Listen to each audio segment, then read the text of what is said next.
stuff that I'm doing is with Nick Hardwick, who just retired. And so we are doing that every Thursday for now. We may actually switch that up and we do it at 4:00 Pacific time. Where are you located, Mark? I'm in Connecticut. I am, if you recognize the location, Bristol, Connecticut. Oh, you're Bristol, huh? We'll get to that in a second. So ESPN guy. Got it. Okay, so Nick and I started this, and we're about 5 weeks into it, and we're going to be launching this for Nick. We're doing a whole podcast for him, and it's going to be called. We're debating between a couple of names, but the one we're leaning toward is In the Huddle with Nick Hardwick, or Hardwick's Huddle, because Nick was a former center. And it's been great is like the last 5 weeks, every week, what like our approach has been like whatever has been the biggest story in the NFL. We've been gone out and we've found like the beat writer from the various locations. So like this, a couple weeks ago, God, we had somebody from New York Newsday on when like when Eli Manning had the big old snafu on week 1. You probably didn't see that if you don't follow pro too much. Week 2, we had somebody from Dallas with Tony Romo's injury. Just last night, we had somebody from Pittsburgh on before that game talk about Roethlisberger and how the Steelers are going to react. So that's been the approach we've been doing with Hardwick's Huddle, or In the Huddle with Nick Hardwick. And so to find it right now, you got to follow Nick on Blab, and it's at Hardwina, HARDWINA, or if you go to nickhardwick.com. So that's where you'll find us. Very cool. Oh yeah, I caught the end of that Cowboys Giants game. I saw the end of that, the whole clock management, third down throw, the whole deal.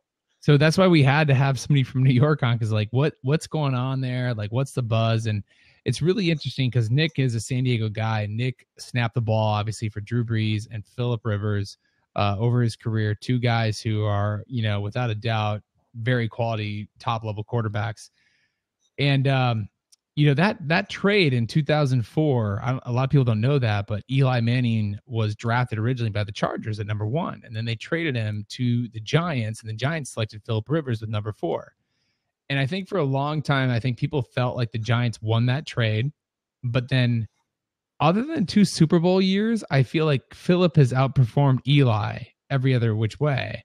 And I think most people would agree with that. And in San Diego, they're certainly happy with Phillip Rivers. But let's be honest, Eli does have the 2 rings. And so it's really kind of interesting. And there was another example. I mean, that was terrible clock management by Eli. And then his running back threw him under the bus, like telling him that he told him not to score. So, you can't write this stuff up, man. That's why the NFL, in my opinion, is like the best form of reality TV. You just can't beat it. It's interesting to me when you start to compare all-time great players. This usually is the biggest discussion that people have when it comes to coaches and quarterbacks. And for me, it needs to be a deeper discussion, as you just mentioned, rather than just who's won Super Bowls. And that seems to be the beginning and end of the discussion for most people. Phillip Rivers has had a better career than Eli Manning. But the one thing I will say about Eli Manning is I think he should be inducted in the Pro Football Hall of Fame for 2 reasons. And that's that he is the only quarterback to lead 2 game-winning touchdown drives, not field goal drives, but had to score touchdowns in the clutch, and really led, as you know, much better than I do, a team in a low-seeded position to go on the road and make it through the playoff gauntlet on both those occasions. Both times. I mean, they were literally ready to run that guy out of town both times. I mean, I agree with you. I mean, those 2 Super Bowls are probably 2 of the more, probably most entertaining Super Bowls in the last decade, maybe 2 decades. I'd say, yeah. I mean, that 2000 Super Bowl, with basically with what was his name, David Tyree. That was that catch. I mean, that was amazing, And then the following year, or not the following year, but like in 2010, again, the last second catch to win the score. I mean, it's just, yeah. I mean, it was amazing. And then both against the Patriots, which.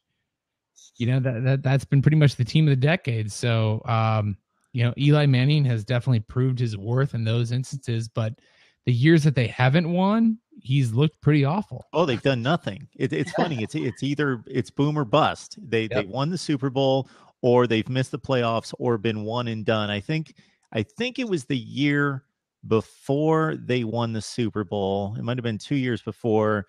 they made the playoffs for the first time, and they threw up a goose egg. They got shut out by the Panthers like 23-0. And then the year after they won the Super Bowl, they were the 1 seed. You would think, wow, 1 seed, they're going to be at home, and the Eagles beat them and shut them down to like 10 or 11 points in that game. But yeah, they've pretty much done nothing, and usually don't reach the postseason if they don't win a Super Bowl. Yeah.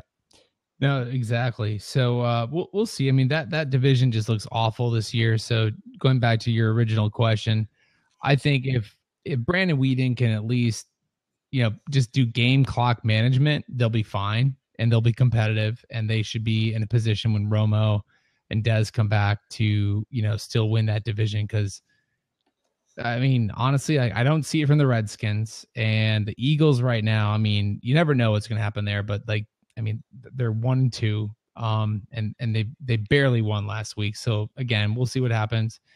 And the Giants, I mean, we've been talking about the last 5 minutes here. I mean, they're just, they're either boom or bust. So we'll see what happens. This will probably take you like 45 minutes to answer, Tyler, but I'm going to ask it anyway. Fix my Cleveland Browns. Are you from Cleveland? Yeah, I'm an Ohio guy. So Buckeyes, Browns, Indians, the whole deal. I got to ask you this. Okay, as a Browns fan, when did you move away? So I moved.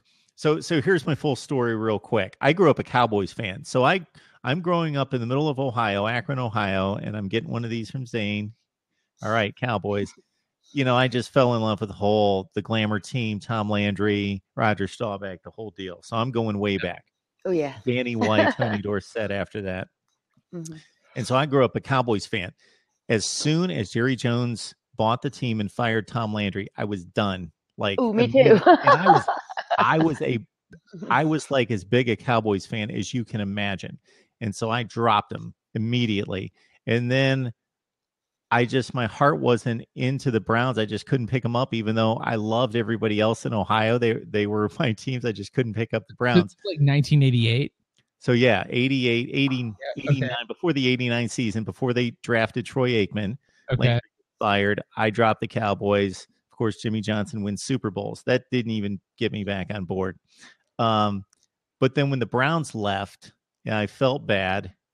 And I had moved away by then. The Browns get kicked out of Cleveland, obviously. The Baltimore Ravens emerge, and then the NFL feels bad for the Browns, gives them a franchise back. And the Ravens win a Super Bowl. Yes, with Ozzie Newsome, a Browns great, running the show at GM. And so what happened, Tyler, was that when the Browns came back in 1999, and I was just explaining this to somebody the other day about being a fan. They were trying to choose teams, like, what team should I be a fan of? And I was like, it doesn't work that way. It's wherever your heart leads you. You just fall in love with a team. You can't say, well, I'm going to be a Denver Broncos fan. But so when the Browns came back, I thought, okay, I'm a Cleveland guy, Ohio guy through and through. I should be a Browns fan. So I'm technically a Browns fan. Do they have my heart? No, not really. But I'm a Browns fan. Well, there's not much to cheer about. I mean, no. You've had one competitive year since they've been reinstated. And wasn't that even the year they maybe finished like 8-8 or 9-6, but it was Derek Anderson's coming out party? So yeah, 2007 they went 10-6. Yep. But they didn't even make the playoffs that year, right? They didn't. No. Yeah. And that's like the best year they've had since they've come back in the league. People probably forget that they did make the playoffs one time with Kelly Holcomb at quarterback in 2002. They did. They went 9-7. They lost to the Steelers. Really? I didn't even know that. Wow. In 2002. Yeah. Okay.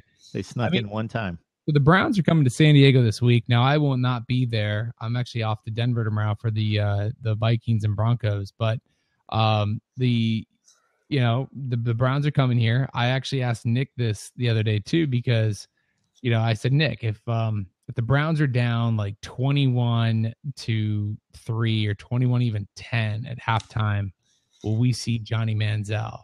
And